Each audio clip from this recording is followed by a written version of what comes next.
Hello Internet and welcome back to Jinka Jabo.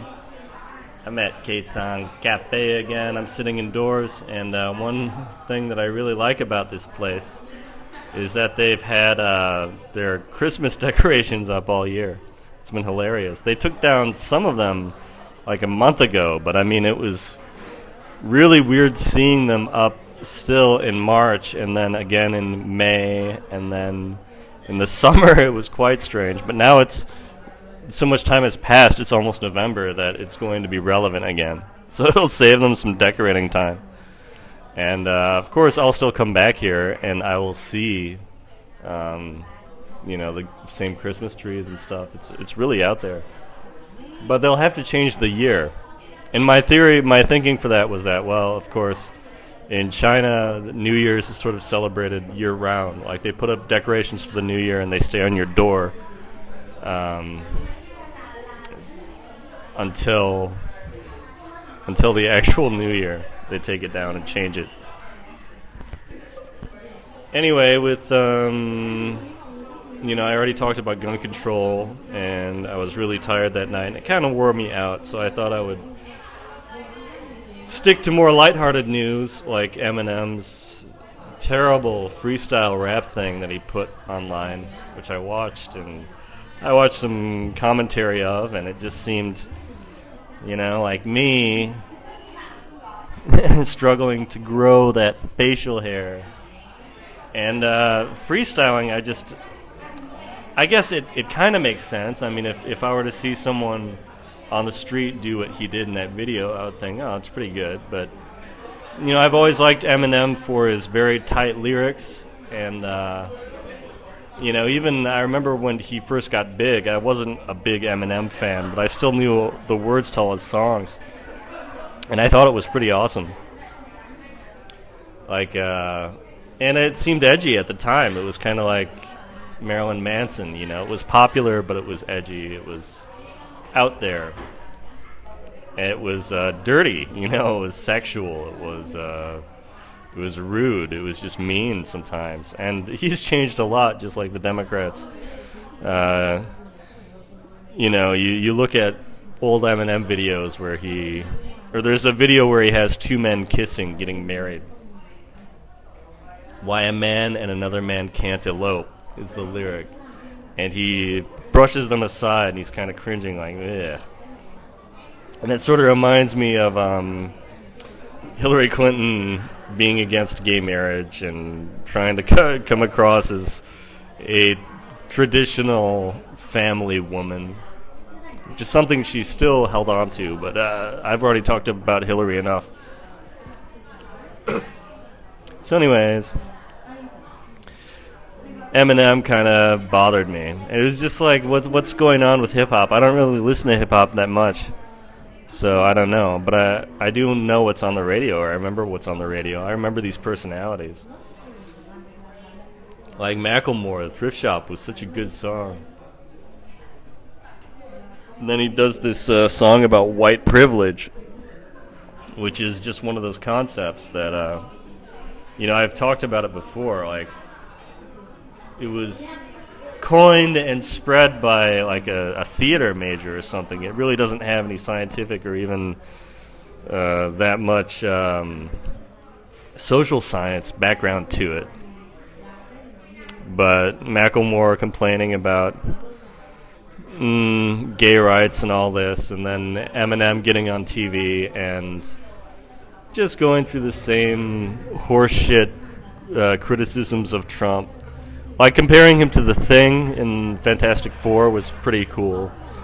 But like, I think it was Anthony Brian Logan who said it, ABL.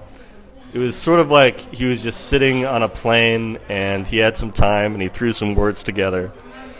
Which is sure, I mean, that's how a lot of good songs get written, especially in his way, but it just didn't seem that great. Except for the Fantastic Four thing. I thought that was pretty cool. But I just get so sick of hearing it, I get sick of hearing fuck Trump every day. When really there's, Obama was bad too, and W was bad. I mean, we made fun of W a lot, but we didn't have effigies of him and everything. And you know, yeah, I'm torn whether he was the worst president of all time or Bill Clinton was. It's hard to say. They were both really bad. Anyway, so that's what I think about what's in the news, this Eminem rap thing, which I watched, and you know, I was kind of disappointed because it just wasn't as good as his earlier stuff. But it put me down that YouTube rabbit hole where I just went back and I watched all the Eminem videos and songs that I liked. And that's how I've always listened to Eminem. I've never downloaded any of his albums. But now and then I'll think of a song that I used to hear on the school bus or something, and I'll just throw it on. And you know, he's getting older, but he looks the same age. And I remember like his songs making fun of what he would be like in his 30s, and just thinking, man, that seems so old. But that's similar sensation that many music fans of many genres have experienced. You know, like Bruce Springsteen, like he's really cool. The Boss, been around since the late 70s, I guess. And like at the start of this school year, his song "Dancing in the Dark" got stuck in my head, and I was listening to it a lot. I just really, you know, as a kid you hear these songs and you don't understand the lyrics, but I could as an adult, and I could kind of relate to them. And it was kind of cool, you know. I ain't nothing but tired. I'm just tired and bored with myself. It's like feelings like that just hit you sometimes, and you think, yeah, damn right, that's sort of what it's like. And, you know, again, I went through on YouTube and I watched some of his videos.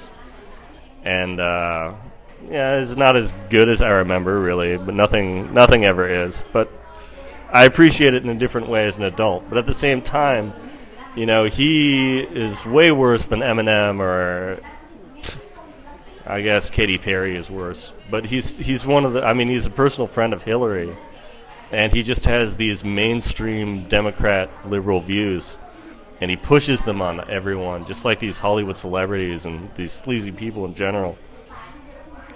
And I think that's what a lot of people absorb. You know, it's like, yeah, okay, the cool guys are liberals. The Boss, the #1 rapper who is a white guy, you know, yeah, all these people, they're the ones who they're feeding me my values and my information. Got to separate the art from the artist, because I don't know what it is. You know, I'm fortunate in the sense that living in foreign countries and not being really afraid of my identity, who hears what I say or anything, and having some weird opinions, but nothing that controversial. I mean, I don't mind that as much. I don't have any pressure on me to project myself a certain way or give a certain standard or take on certain things. But I think in some industries, especially Hollywood and the recording industry, like the higher up you get, the more you're pressured into playing along. I don't know if that has to do with money or anything else. It's like that Weinstein guy. These sleazy leftists get outed, but at the same time, you know, like in his case, they've been joking about his womanizing for years and years, and it's sort of like, well, it's a pit, it's a void, it's a moral darkness that's in Hollywood, so everyone just kind of shrugs and accepts it.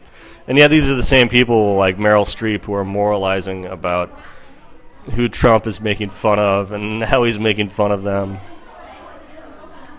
That's sad.